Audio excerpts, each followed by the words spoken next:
Muito bem, pessoal.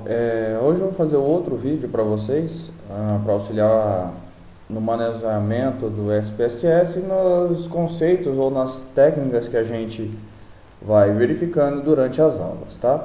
Eu vou utilizar o mesmo banco de dados que a gente utilizou na aula passada, dos minutos, dos custos de produção aqui, né? Vocês veem que só existe uma variável. Eu já fiz a importação deste banco de dados com os 30 dados que a gente utilizou, tá? Só para vocês lembrarem, aqui a gente sempre tem que verificar qual é a escala que a gente vai utilizar nesses testes. Nós vamos utilizar a escalar, né, por causa da composição numérica e desses tipos de variáveis, e aqui é importante vocês visualizarem todas as vezes que importarem um banco de dados, tá? Nós vamos trabalhar inicialmente com a construção do histograma, sem algum teste de confirmação. Depois a gente vai mostrar como a gente constrói o histograma e depois toma a decisão sobre a normalidade ou não dos dados. Primeiramente eu vou mostrar para vocês aqui como faz a construção do histograma pelo um caminho mais fácil e mais ilustrativo, tá? A primeira coisa que vocês farão após a importação dos dados, vocês vão em estatística descritivas, frequências, ok? Passem a variável da esquerda para a direita, onde a variável a ser analisada, tá? Vejam que aqui existem vários tipos de informações, né? Esses aqui são as estatísticas, depois que a gente verá durante as outras aulas. Aqui são os gráficos. Aqui é um tipo de formato, como que eu quero que as tabelas sejam apresentadas. Esse é um estilo que a gente constrói o próprio formato da tabela, por exemplo. Esse bootstrap é uma forma da gente normalizar os dados por várias interações, milhares, por exemplo, para dar algum tipo de modificação nos dados, né? Para nós, o que interessa aqui é pegar a abinha de gráficos.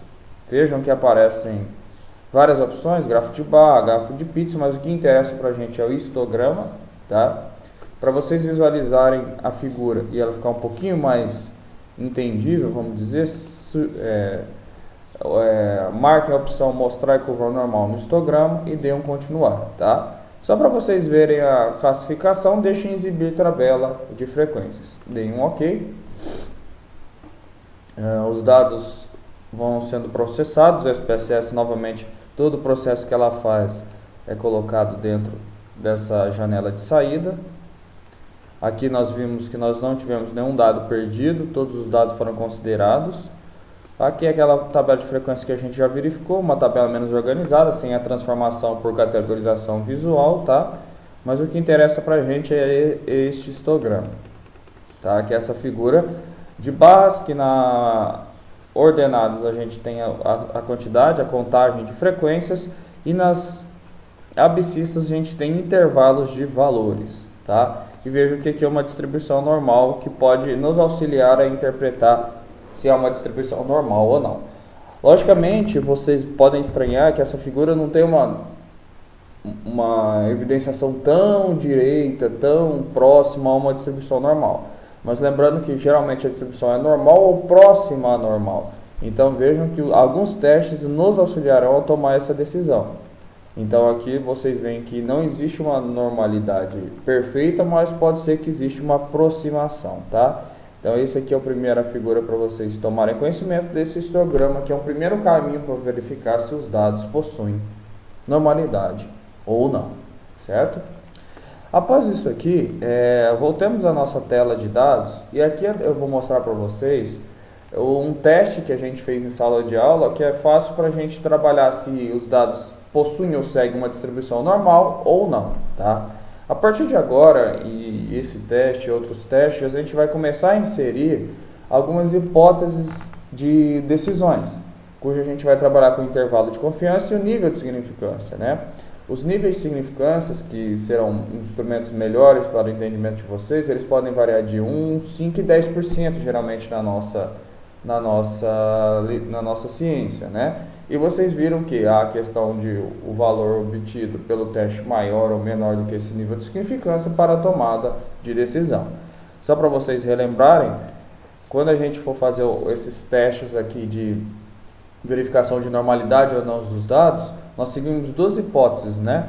A primeira hipótese aqui trabalha que H0, que os dados possuem ou seguem uma distribuição normal, que é o desejável para nosso caso, e o H1, que é a hipótese alternativa, traz que os dados não possuem ou seguem uma distribuição normal. Lembrando que a ideia de hipótese é rejeitar ou não rejeitar H0, tá? Que é a melhor terminologia que a gente trabalha com as hipóteses. Então são essas duas hipóteses aqui que a gente viu em sala de aula que a gente vai testar. Realmente a ideia é que a gente não rejeite H0, mostrando que os dados possuem uma distribuição normal, próxima à curva de Gauss, tá? Voltemos então aqui ao nosso banco de dados. Como a gente vai fazer esse teste? Nós vamos em analisar, estatística, explorar, tá? Essas três, aqui nós temos um pouquinho de diferença em relação aos outros, né? Aqui a lista dependente são as variáveis que a gente utiliza normalmente para nossos testes. Aqui esses dois quadradinhos, caso a gente fosse separar as variáveis por algumas categorias, que não é o nosso caso. Então sempre a gente vai passar as variáveis de análise para esse primeiro quadro da direita, tá? Novamente, lado direito nós temos várias opções, estatísticas. Aqui, caso a gente quisesse trabalhar com valores descritivos, dá para a gente mudar o nível de significância, que não é o caso nosso agora, né?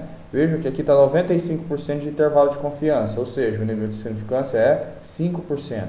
Se a gente quisesse aumentar o nível de significância para 10%, a gente colocaria 90%. Se a gente quisesse ir para 1%, a gente colocaria 99%, tá? Isso aqui é só mesmo uma indicação de como o ISPSS vai evidenciar algum asterisco, algum sinal mostrando que o valor é significativo ou não, mas a análise de interpretação é a mesma que a gente faz independentemente do nível de significância considerado. Aqui são os gráficos, são vários tipos de gráficos que a gente pode trabalhar. Aqui são algumas opções de exclusão de casos, relatar valores que a gente pode incluir dentro das figuras ou das tabelas, e aqui o Bootstrap, como a gente já havia discutido anteriormente. Para a gente, o que importa, a gente vai em gráficos. O caule folha nos interessa agora, eu quero que vocês trabalhem com histograma, e aqui terá um novo item que chama gráficos de normalidade com testes. Este item aqui, quando a gente faz a escolha, aparecem testes para a gente julgar as hipóteses H0 e H1 quanto à normalidade dos dados. E é a partir daqui que a gente terá uma decisão mais fundamentada sobre a normalidade ou não dos dados. Então é bom a gente marcar essa opção. Dei um continuar e um OK. O SPSS vai novamente mostrar os processos que ela fez e vai operacionalizando os dados, né? Vejam que aparecem novas informações, tá? Explorar, que é o novo item que a gente trabalhou, válidos 30, 0 perdidos. Todos os dados foram utilizados. Isso aqui é que a gente verá futuramente, que é uma explanação, um resumo geral dos dados descritivos. E aqui é o que importa para a gente, tá? Lembrando novamente, aqui é o histograma que a gente já havia feito na vez passada. Vejam que esses dois testes que nós temos aqui, Shapiro e o Kolmogorov. O que vai interessar para a gente verificar é o seguinte, e essa estatística de SIG, ou significância. Em alguns softwares pode aparecer p-valor, né?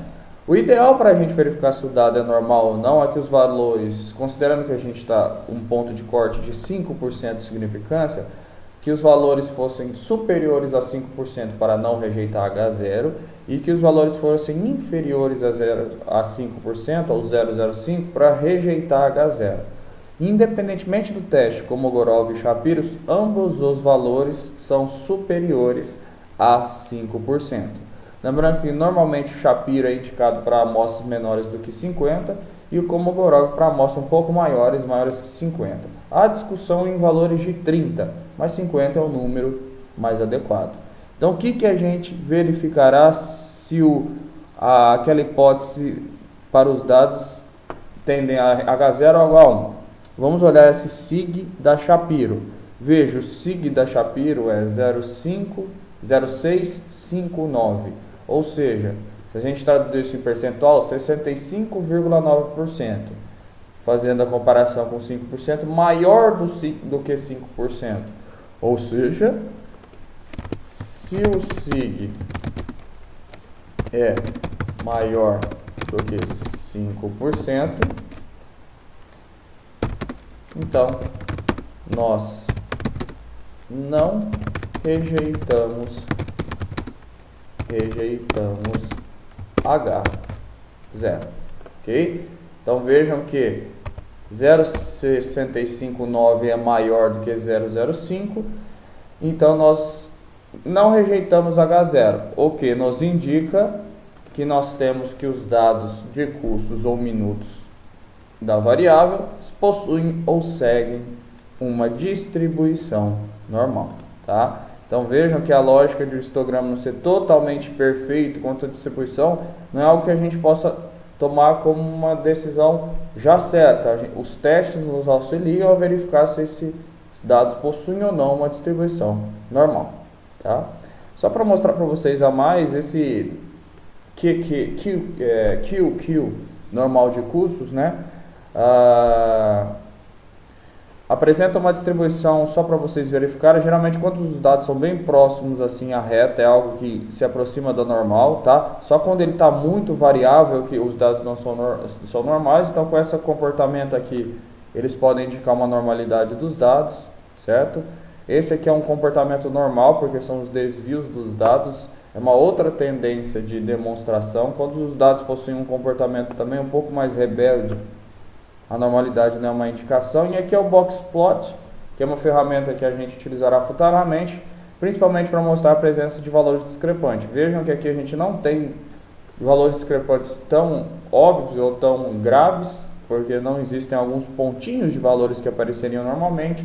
Então essa variável ela é um pouco mais agrupada entre os dados, o que pode ter indicado a distribuição normal, tá? Então isso aqui são algum outro teste além do que a gente já aprendeu sobre as frequências. Aqui é o primeiro teste de hipóteses que a gente aprende sobre normalidade, para vocês verificarem como os dados se comportam.